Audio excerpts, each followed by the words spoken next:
Okay, hello everybody. So my name is Jerry Huang. I'm with iTutorGroup. So today, just quick introduction of who we are and what we do, and what our customers are about and what our products are about. There we go. So just a quick few facts. We were founded in 1998. We're still founder-driven by two brothers, Ming and Eric Yang.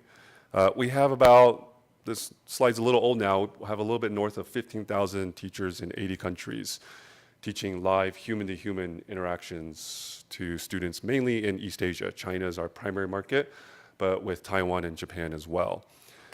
We host probably about 10,000 plus live connections, so somewhat different than other players in the English language learning space or the language learning space or even art and education space is we have live teachers, and this is on demand. Host about 10 million classes annually, and because we are in 80 different countries in every continent, we've built our own tutor cloud, which allows us to be able to host and ensure the quality of our live connections around the world. Total about 4,500 employees headquartered in Shanghai, Taipei, with a small R&D office in Silicon Valley and Tokyo as well. So I see some of our brand names that are under the iTutorGroup umbrella. VIP ABC, VIP Junior are our English language learning brands in China, as well as Tutor ABC Junior are in our Taiwan countries. As well, we have the opposite, which is Tutor Ming. We teach Mandarin Chinese in about 20, 25 countries now around the world with teachers based in Greater China. Since this is a lot of investors in this room and in this conference, so just a quick, we're funded by some great investors, closed C round in November of 2015, brought in GIC, Goldman Sachs and such, B round brought in Temasek, Alibaba, SoftBank, and A round when we went into China in 2009, brought in Qiming Ventures. All very much education focused, looking at organizations that are driven not just by business model, but very much driven by products and driving efficacy in learning. So a little bit about our products again. VIP ABC and VIP Junior are our English language learning products. We're the largest in China. We started 18 years ago in Taiwan with our adult program, Tutor ABC, and then have branched into the junior product, which is K through 12, ages 5 to 18, and we call it our junior product. As I mentioned before, Tutor Ming is our Mandarin language learning product. But we've also noticed that a lot of people who use our platform have always asked, especially in the adult segment, hey, this is a really innovative way of learning. How can I bring this? I want to use it for corporate development training. I want to use this for compliance training, for professional development. So we've opened up our platform that allows them to use our entire infrastructure called live human-to-human, live H2H. Our business model, although probably encapsulated is very simple, it's actually very complex, but it has a very singular focus. And it's something I've talked about in our company, our founders are very strongly focused on. It's a very student-centric model. As we know, and we're all here and talking about education, education is one of the only business models out there that allows us to treat our customer like a bell curve. Right? If you look at any industry out in this space, a bell curve treatment of your customer, sorry, one standard deviation, I can't help you, and everybody else has to be this right here in the middle. However, our founders always believed, why is that model okay? Why is it okay for the ratio to have 1 to 20, one teacher, 20 students? Even when we say we have 1 to 10, and we're happy about that too, or even 1 on 6. But shouldn't it be the exact opposite? Shouldn't there be 1 student and 20 teachers? The exact flip of that. And so when you look at the total ecosystem in the education world, right, and that's what we try to serve as the entire ecosystem, not only do you have the content that's critical, not only do you have the teacher that is also critical, but also the technology that allows those teachers, those students to come together and the content to be able to be served online, as well as their classmates, right? It's not, I always joke, you always go in those college projects and you always have that team member who doesn't carry their weight and you wish they weren't on your team.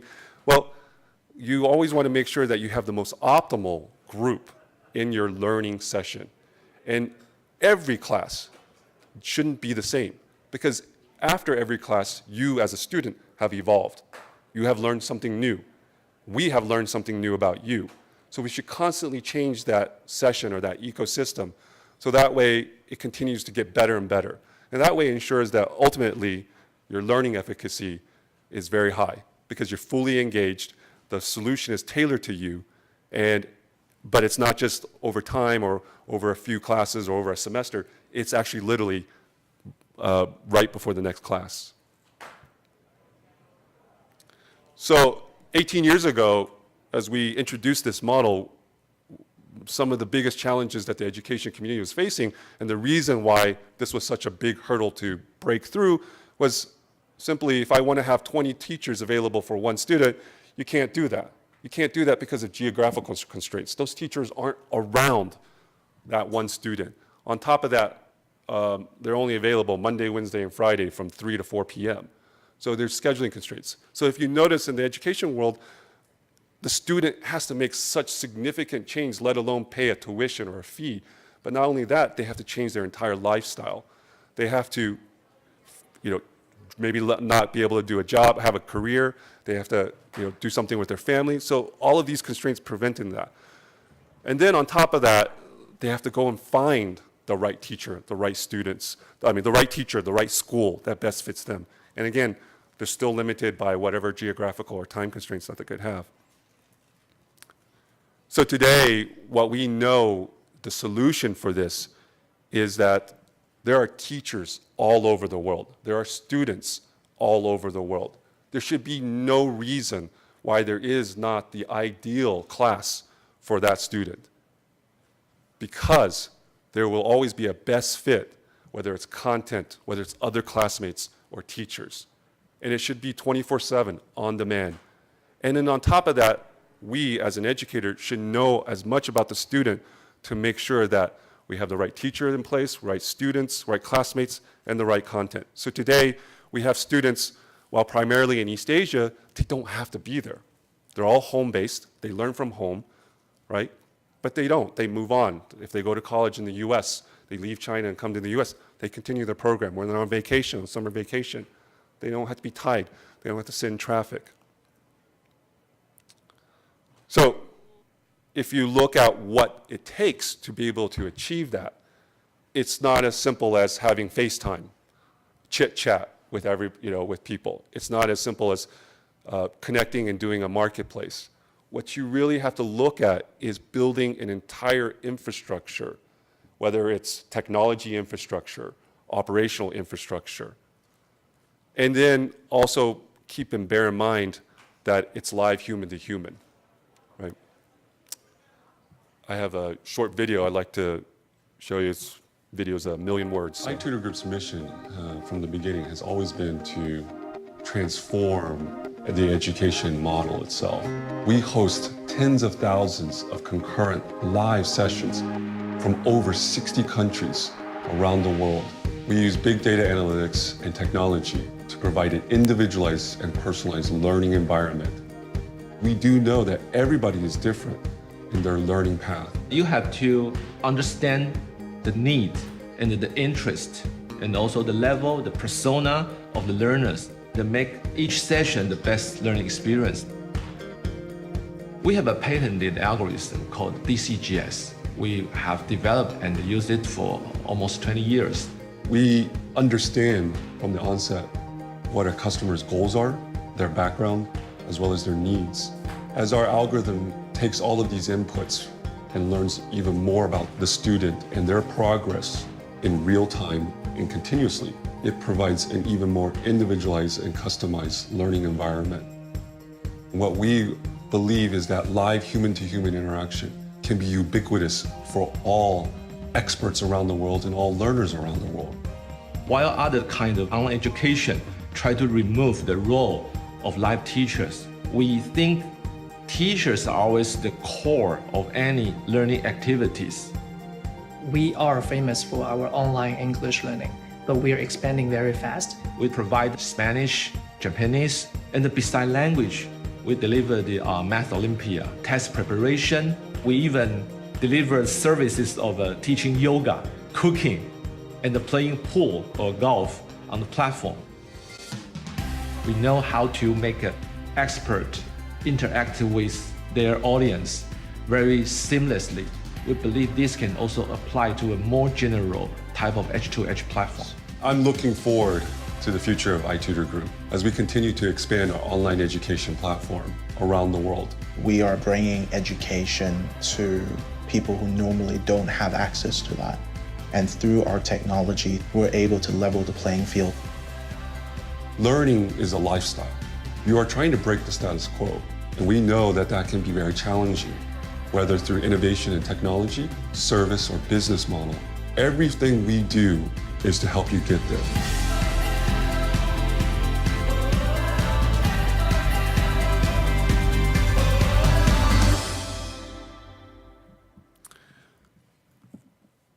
So as you can see, there's a lot of different facets that go into this. But I think we had a panel earlier this morning, and people asked what drives that kind of success. And I think as we look into it, it's not just how good do you code or how good your technology is, or even how good is your curriculum. It's understanding that from the beginning that everything you do is student-driven. Education is a service model. You are serving a customer, and it's a high-touch, high-service business model.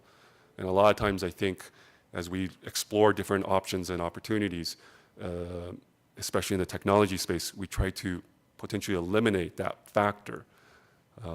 People still value highly that live human-to-human connection. However, technology has a strong place in this role of education. And a lot of people ask me, so how does DCGS kind of do that? That's something of our core capabilities. It allows us to host 10,000 classes every second, but make sure that every class that we host is best fit with the content, the teacher, and others, your classmates. So when you look at it, see if I get this.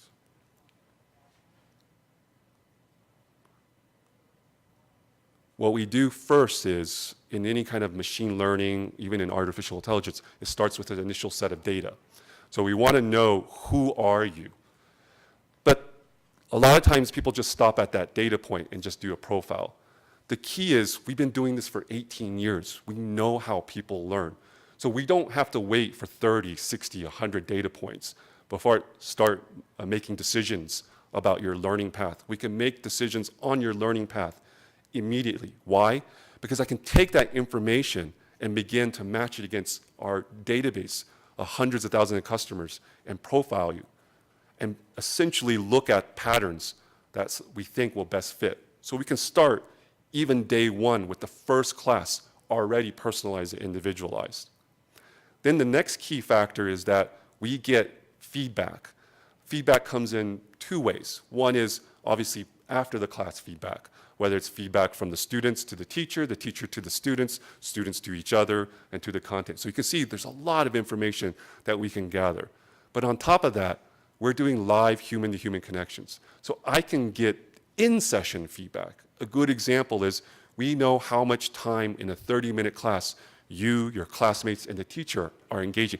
Not even the amount of time, but I also know the pattern of engagement. Is it a lecture style? Are you back and forth bouncing ideas? Are you talking to your other classmates? So I can use that as an in-session tool to help the teacher drive that conversation, that engagement, but I also can use that in post-session. I can say, look, you have high engagement. You average on top, usually you're speaking a quarter of the time. But I noticed with this particular teacher, with these classmates, you're only doing 10% of the time, or the style of conversation. So I can automatically feed that back into our algorithm engine so that the next class, I'll make sure to find the best fit. I will always be improving every class for you as a student. So as this slide kind of models, we take feedback from all different sources and then re-feed that back into the engine so that the next class, your next class could be in 15 minutes or less, right? And we'll have that next class ready for you. Obviously, we're in this room and a lot of everybody's attention is about the Chinese market and how big and how fast it's growing. and there's a lot of different panels and people speaking about it. So I figure I'd throw some interesting information. Everybody wants to know a little bit about data points about what's going on in China. I'll give you overall trends. China is shifting very much to accepting, and not even just accepting, but embracing an online education world. Not because it's online, and not even because it's convenience. That's not even the critical factor. As you know, in Asia culture, education, parents invest heavily, people invest heavily, governments invest heavily in education, and that's great. And so education has always been in the forefront of spend. However, what we're seeing today, and we'll use English language learning, for example, there's always been a myriad of different products out there, but the efficacy has been very low. And it's never about cost. The number one cost to education isn't money, it's time. It's the time wasted. It's your opportunity cost of time. I was at a panel this morning, I joked, I said, if you can invent a pill, if you swallow it and you learn about whatever subject you want to learn, I guarantee you everybody will beg, borrow, and steal to pay for that pill, right? Because it's about time. Education is about time. I don't want to waste my time. So people always ask, how do you ensure that their time is not wasted? And so the key through that is making sure that they ultimately achieve their learning results. And you can only do that by truly understanding that individual student and making sure that student's journey through that results in that. If you do not do that, you do not deserve to be in business. You do not deserve to be an educator, right? There is no such thing as a bad student. So as we see this growing market, we're seeing a continuous spend. And in comparison to the global market, we continue to see that China continues to grow at a very, very fast pace. But on top of that, we see that the online education penetration is growing. However, one big opportunity is in the K-12 sector. We start seeing that while in the adult, because it has been a consistently an underserved market.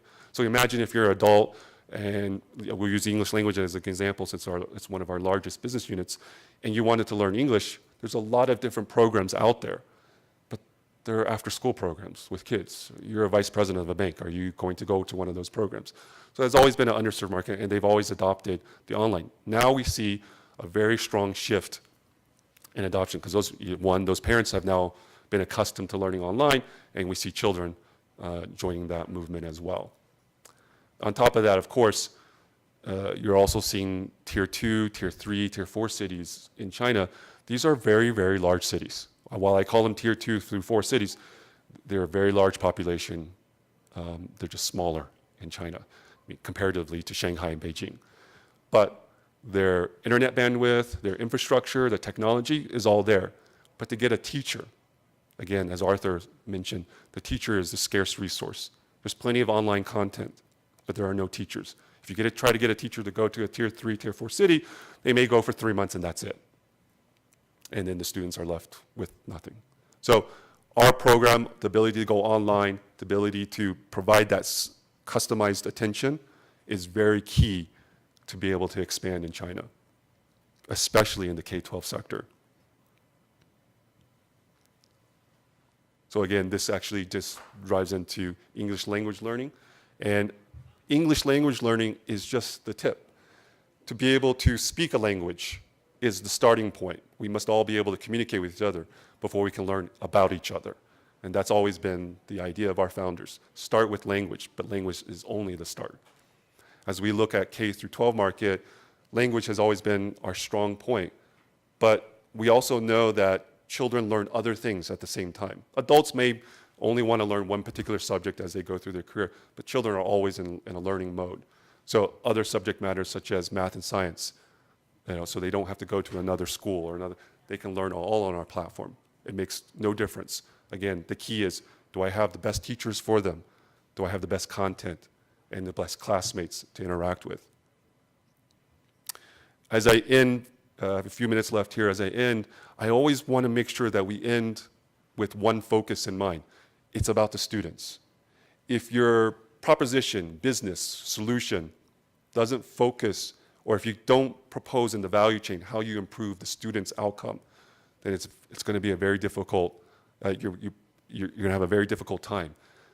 If you're here to help administrators or schools or universities, but you don't finish that value chain statement, how that ultimately helps and benefits the student, that becomes a very difficult value proposition.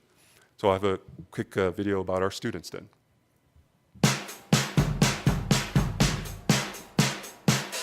Hi, my name is Tony, and I'm 12 years old. I really like playing basketball.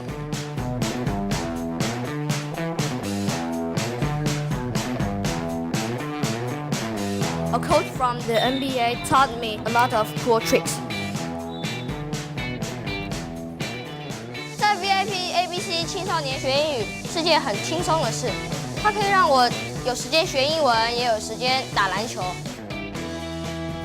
My coach is a retired NBA player who only speaks English, so being able to communicate with him is very important for me. VIP ABC GSV 系统，它可以根据我的喜好安排我所喜欢的课程。就像我喜欢篮球，我可以上到很多有关篮球运动的课，让我可以更好的跟我篮球教练沟通，也可以学到地道的英语。I'm Tony. Maybe you don't know me now, but one day you'll see me playing on a real NBA court.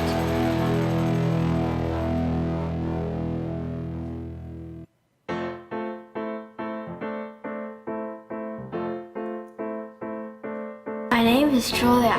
I'm 11 years old and I'm in my first year of secondary school now.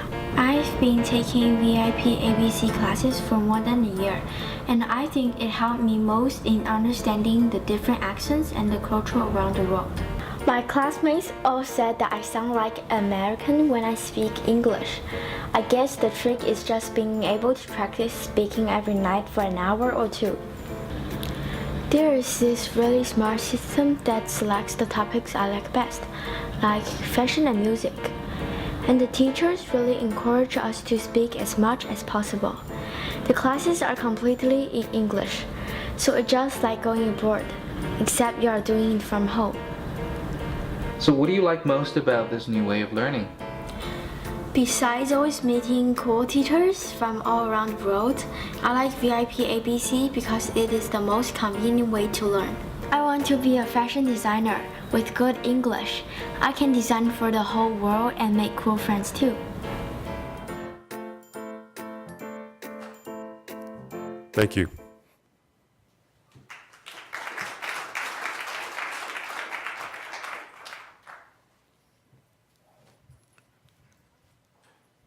I have 1.5 minutes. If there's any questions, I'd be open to it. Yeah, go ahead.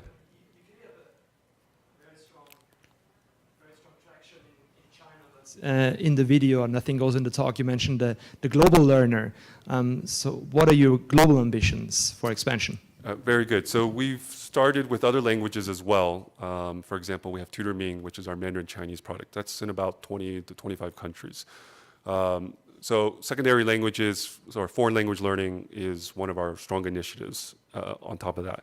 However, what we've done instead, beyond the language learning, what we've looked at is, look, we're not going to be the knowledge experts in every single field. We've chosen languages for a specific purpose, and K through 12 as well, in specific subject matters. So what we've done is we've opened up our platform. We know there's a lot of experts around the world. Arthur mentioned we have yoga, people teaching casual learning, professional training. So our ambitions in that respect is let's let other experts around the world, content publishers, be able to have the same effectiveness and same reach as what we do for our own students today. But you still focus mainly on the Chinese consumer, not on consumers in other markets. Well, we have customers that use it for their own customer base, but absolutely, most of our customer bases are based in East Asia, absolutely. Yeah, we all know that the adult market and the K-12 market are quite different. Yes. So going forward, what's your strategy in those different, market segments, and what are you planning to do in those different markets? So we treat them like two business units. They're two different products, so we're very product-oriented about how we approach students. And learning, we've been doing the adults for over 18 years now, for the kids over about 10, 11 years. So we do know that the product and the type of learning is very different. And it's also interesting as well, their goals, their aspirations, as you can see in those videos for the kids, are also very different too. And a third aspect of it is that children get distracted a little bit. So you want to make sure that you build a product that's even more engaging, right? Sure, they love talking to new people. That's always, even shy kids as they interact, they love that. But you want to make sure that the content is extremely strong because they want not only good content, but they want new and fresh content and then new ways of learning. For example, we introduced 360-degree learning. So the content, it's still teacher-driven, but it's a 360-degree environment. So they could be in a zoo, in a bedroom, in a living room, in a library. And sure, it's still flat content, but done in 360, but you can see the engagement. They're touching this. Hey, help, go find this. So that's the key for adults versus children. It's just the way they're learning and what they want to learn is different. Do you find it more difficult to scale the amount of learners supported by teachers? Well, okay. It's always one of those things where if you're in a two-sided marketplace, that you're faced with the chicken and egg. If you ask me, 14 years ago, I might say, yeah, it might be kind of difficult to get teachers because this was something new. I always joke with my founders. I said, you didn't come up with a cool name like Uber, where people would say you're the, Uber. Now we're called the Uber of education, and although we predate Uber. But now, with the amount of teachers that we have, scaling that side is much simpler.